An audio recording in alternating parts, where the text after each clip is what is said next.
Raid Shadow Legends is a big game. There are dozens of bosses, thousands of champions, and much more to take into consideration on your account. It can be overwhelming, but it doesn't have to be. Here are 14 quick tips to help you progress, whether you're a beginner or a seasoned pro. Hopefully you can pick up a tip or two or three from today's video to help you out on your Raid Shadow Legends journey. Tip number 1. 5, 6, 7, 8, don't run from me, cause this is fake. Tip number 1, epic empowerment. Whether you're going to empower an epic or legendary champion in the game, they just added epic empowerment to the game, you know, in the last month or two from the time of this recording. Make sure you're always prioritizing your faction guardians before you empower any champion in this game. We want to fill up all of our faction guardians. That way we can get that full speed bonus as well as defense and the other stats. So always choose faction guardians over empowerment. Moreover, before you empower a random epic champion, make sure they're not a conversion, one-off champion empowerment champion. So here's a nice handy sheet for you guys. If you want to screenshot it, you can go ahead and do so. These are the champions. Gerard the Stone, for example, is the empowerment champion for Archmage Helmet. These champions, Archmage Helmet, Akot the Seer, Dark Kale, you cannot pull them from shards. So the only way to get your hands on empowerment for them is empowering these other champions they're associated with. So make sure before you empower, I don't know, a spider, maybe you want to use them on Krakarth. Not the best example, but you see where I'm going here. Tip number 2 is Ascension Priorities. The first thing that you want to do with your Ascension oils that you farm from Sand Devil's Necropolis is see if you can get lucky with some speed Ascension rolls on speed primary stat boots. Easy way to do this is to go to your filter section, go to artifact type, click on your boots, go to the priority stats, set it as speed. You can go all the way to the bottom here and click on hide set filters, or preferably we just start with speed. So I do have some speed boots right here. I would go to all of my speed boots, even the ones that I have equipped already on champions, and I would make my way down the proverbial line to see the first unascended I have here is on Tawana Rock. Let's see if we can get lucky here on the tip video. Upgrade, ascend, ascend. Do I get the speed? Do I get the speed? I don't get the speed. But the first thing you want to do in terms of lesser oil prioritization is seeing if you can get speed stats, speed ascension stats on all of your speed boots, specifically starting with speed sets, with perception sets, and with righteous sets. Get that speed gear amplified, get it powered up with even more speed, 12 additional speed potentially when you get a fully empowered speed boot. As you can see here, all my best champions, Sify, for example, is in the speed boots with the extra 12 speed. Getting 57 speed instead of 45 on speed boots is huge in this game. If you're struggling on Hydra Clan Boss, I have a few set recommendations and buff and debuff recommendations to help you out. The power of increased speed and decreased speed is something that every Raid Shadow Legends player in the world should acknowledge. Getting an increased speed by 30% and a decreased speed by 30% on the enemy team changes the dynamics of everything about a battle. It gives you more time to kill them and them less time to kill you, you know, high level, right? So don't leave home without increased speed on your team and decreased speed on the enemies, if at all possible. Also, look for a hex. You can get it vis-a-vis a curse set. You guys know I am a big fan of curse set for Hydra Clan Boss. I don't leave home without one. I recently did a video on Scar Torsus. I look for champions with strong AoE attacks, specifically on their A1, and I put them in a curse set for extra damage for everybody on the team. Hex is so incredibly powerful in this game because of the additional damage that the Hex, debuff brings with it to all the other enemies on the battlefield. And of course, a Provoker for the Head of Decay. And last but not least, a Veil or a Perfect Veil, right? Those are kind of my checklist items. Increase speed, decrease speed, Perfect Veil, Hex, Provoke. Those are the essential buffs and debuffs that I look for in Hydra Clan Boss. Speaking of Provoke, really quickly, I do have a free download link. You guys can check it out for Rector Drath and Tayrell. Rector Drath, that will be in the description below for new accounts only, but Rector Drath is a great source of Perfect Veil for 2 turns on a 4-turn cooldown, which is the standard in the game. She can also revive. So don't miss out, and hopefully your next Hydra battle with all of those buffs and debuffs will be better than the last one. Obviously, decreased defense weaken helps too, right? Next tip, guys, is be careful careful with your Chaos Ores. Chaos Ores, the way that I approach them is I always try to use them if I can, if possible, on the top level artifacts because I know I'm not going to get a flat stat, and I'm trying to save them for either artifacts or accessories that are part of a special set, specifically Stone Skin, Merciless, Supersonic, some of these incredibly OP sets that are kind of newish to the game. I try to save all of my Chaos Ores for those incredibly powerful sets, and I try to exercise some discipline on kind of the old school sets because those new sets are super, super strong. Let's see what you got. Touch your toes.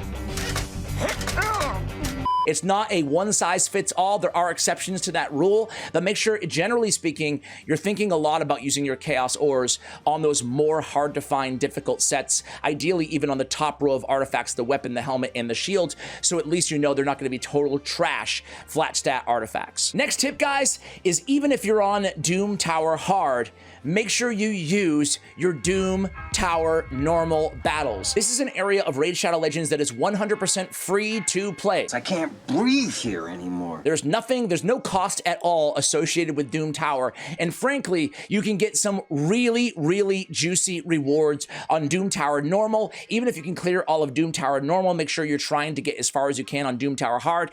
Play both difficulties. You get speed glyphs. Speed glyphs, one of the most valuable items in this entire game. You get that on Doom Tower normal. Do not leave those off the table. Tons of silver, rank ups, a bunch of other glyphs as well. Really valuable rewards, void shards, the whole nine here. Don't neglect. I mean, this is a ton of free rewards. Do not neglect Doom Tower normal, and I have been guilty of doing so in the past as well. Hey guys, next tip is going to be the same thing, only on Curse City. It's the same exact rule, guys. Curse City normal, Curse City hard. Make sure you're doing as much as you can of both difficulties. Look at all these rewards. Again, I see speed glyphs right here on normal difficulty. So whether you're on normal, don't neglect hard. Whether you're on hard, don't neglect normal. There's a lot of juicy, juicy rewards here on both difficulty settings. Again, more speed glyphs here. Make sure you take advantage to the best of your ability given where you are in your account. Next tip, guys, not sure which dungeon to farm?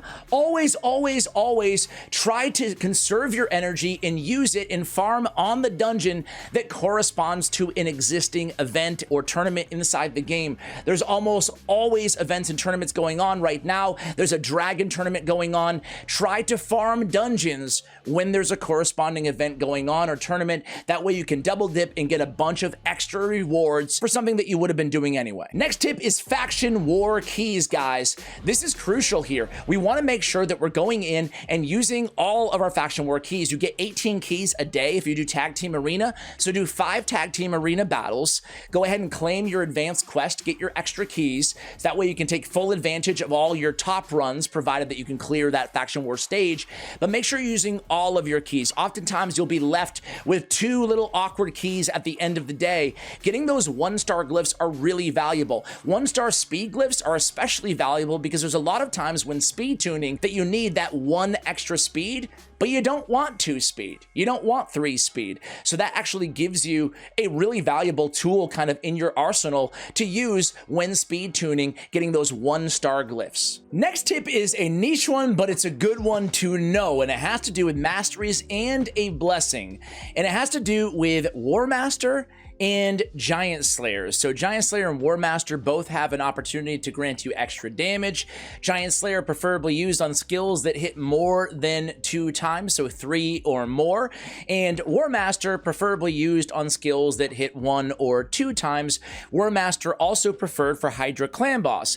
But the tip is actually about the Cruelty Blessing as it pertains to War Master and Giant Slayer. War Master and Giant Slayer actually count as a hit on the enemy, so they're a very nice pairing. Cruelty, whenever this champion hits an enemy, decreases their defense until the end of the round, occurs once per hit. Again, a War Master or Giant Slayer proc actually counts as a hit. A couple blessing specific tips here for you guys. The next one is on Life Harvest. I firmly believe that Life Harvest is the most underrated blessing in the game. People should take way more advantage of it. Destroys enemy max HP by a certain amount whenever they're revived, which is more effective than you'd think. Destroyed max HP is generally pretty good at helping you kill an enemy faster, right? But the real magic here is whenever an enemy is revived, partially fills this champion's turn meter for each enemy revived. And you can get that up to a 30% or 40% turn meter fill. This is really, really nice to have either on your damage dealers so they can get right back to their nuke, or just in any area of the game that you're going against revivers. But specifically PvP, Life Harvest is a very underutilized blessing that you guys should definitely consider having on your team. The next one is all about Temporal Chains. So Temporal Chains is a very, very unique and powerful blessing in the game. It decreases each enemy's speed for each active buff that they are under, except buffs placed at the start of the round, okay? Whenever an enemy receives a third active buff, instantly decreases the turn meter of all enemies by a certain amount. So clearly a very powerful blessing to consider to have on your teams in PvE and in PvP. However, the tip is this blessing, unlike most similar abilities in the game, actually work against Hydra clan boss as well. It works in PvE against bosses as well. So whenever a Hydra clan boss head receives a third active buff, instantly decreases the turn meter of all enemies, all Hydra clan boss heads. Again, Hydra clan boss heads not susceptible to turn meter decrease, but they are susceptible to turn meter decrease vis-a-vis Temporal Chains. Don't sleep on it. And the last blessing tip I have is kind of a more general one, and that is blessings for damage dealers. I get asked all the time, should I go Phantom Touch? Should I go with Cruelty? How do I build my damage dealers? Should I go Soul Reap on my legendaries, or should I go with, you know, Brimstone or Crushing Rend or whatever? When in doubt, inside the meta right now, when in doubt, I think the easiest advice I can give you is go Cruelty, right? Cruelty is super, super strong. You're decreasing a percentage of the target's defense, ergo essentially, you know, getting more damage, and it just scales over time by everybody on your team. You can even build your supports with Cruelty. It doesn't matter how much they're hitting for, it just matters that they hit the target, okay? Phantom Touch you want to use specifically in areas, obviously on rare champions, right? That's going to be your best bet for rare damage dealers. But Phantom Touch, you're also going to be using against Fire Knight. That will chip away at the shield. That bonus damage counts as a hit on the Fire Knight shield, so you can take advantage of Phantom Touch if you're struggling to progress in Fire Knight. And then last, if you're lucky enough to get your hands on a 6-star awakening. So this pertains to 6-star damage dealers on your account, if you're lucky enough to have any. Go with Crushing Rend. 6-star Crushing Rend. You know, not 5, not 4, not 3, not 2, not 1. I would go Cruelty. But if you have a 6-star, every hit will ignore a percentage of the target's defense, 1% defense for every 10 levels on the target. That is absolutely massive, and it pertains to every single hit. Now, it's only the first 2 hits at 5 stars, so it's a lot less valuable, especially in PvE, where, you know, I mean, we're taking a lot more than just 1 hit against the targets. So those are my favorite 3 damage dealing abilities out there, but I can't neglect Brimstone as well. Brimstone Smite is still great to have at least 1 on your team. There can only be 1 Smite debuff active in the battle, but having 1 AoE champ preferably with a Smite, provided they have enough accuracy. Keep in mind, you do need accuracy for non-6-star Awakening Smite and Temporal Chains, but yeah, put it on somebody that you're already building with some accuracy, and you'll have a ton of extra damage vis-a-vis the Smite. I should mention too, Soul Reap can be fun inside the arena. However, Soul Reap, I do feel like it's a bit overshadowed by the power of Cruelty right now, and Polymorph at 6 stars. You know, even in the arena, damage dealers are being built right now with Polymorph. However, with Soul Reap, I'm actually a fan. I actually go with Soul Reap, especially in that kind of awkward 3 to 5 star awakening period. That 8% and 14% threshold in the arena can be a difference maker, but can also be helpful against bosses who have a ton of HP, so 8% or 14% is actually pretty significant. Next tip is probably, hopefully, an obvious one, but it's a freaking important one too. Never, ever, ever pull a Primal Shard during a non-2x Primal Shard summoning event. Basically, primal shards are incredibly expensive, very difficult to get your hands on. Under no circumstances, don't be baited by the double shot legendary. They do this often in the game. They'll go 2% legendary on primal shards. No, wait for the 1% mythical. Mythicals are very hard to get, and the double chance events for primal shards come around only like twice a year. So hoard until those events come around, with absolutely no exceptions to that rule. Now, the same advice can be spent or can be given on other shards as well. You're better off waiting for void shard summonings for a guaranteed champion event if you're close to your mercy, or for a double X event, a double shot, because obviously the best way to get legendaries is when you have, instead of a 1% chance, a 2% chance. Well, don't look at it from primals. Instead of you having a 6% chance on sacreds, you have a 12% chance. Obviously, that's going to give you double value for your shards, so hold your shards, especially primals, for 2x events. The next official tip of the video, I got a little bonus one for new players at the end, is going to be the best value in the shop, right? One of the best values you can get if you are going to spend on this game is the daily gem pack. The daily gem pack is going to be the best bang for your buck. You're going to get a bunch of gems every single day. I think it's around $20 US dollar value on these, or in terms of the cost of these packs, but it does represent to this day some of the best value you can get in the game. Where to spend your gems? Well, upgrade your gem mine. That's a good place to initially invest your gems. Buy masteries for your very first starting champion in the game. Second best place to spend gems. And then in the late game, you can use them for masteries, or you can use them for a variety of different things, getting energy, etc. So definitely get the daily gem pack if you're going to purchase anything in this game. And the last bonus tip is for brand new players out there. I've tried to come up with a good assortment of veteran tips, end game tips, mid game tips, but I did want to end with a little bit of advice. If you're just starting out in Raid Shadow Legends and you don't know where to start, what to do in terms of champions to upgrade, go with your favorite starter. I prefer Kayle still to this day, but Elhain is pretty good. Aethel is really good in my opinion. Galek is serviceable. I would get them to level 60 at all costs. That's your first priority. Your second priority is going to be upgrading the champion that you get after just a few weeks of playing the game, and that's High Katoon, okay? The second champion you should be investing in, the first epic you should be investing in, unless you pull an insanely good one, is High Katoon, because she has an increased speed, turn meter, and a decreased speed. She's very serviceable, and she's a great utilitarian. You can use her anywhere in the game.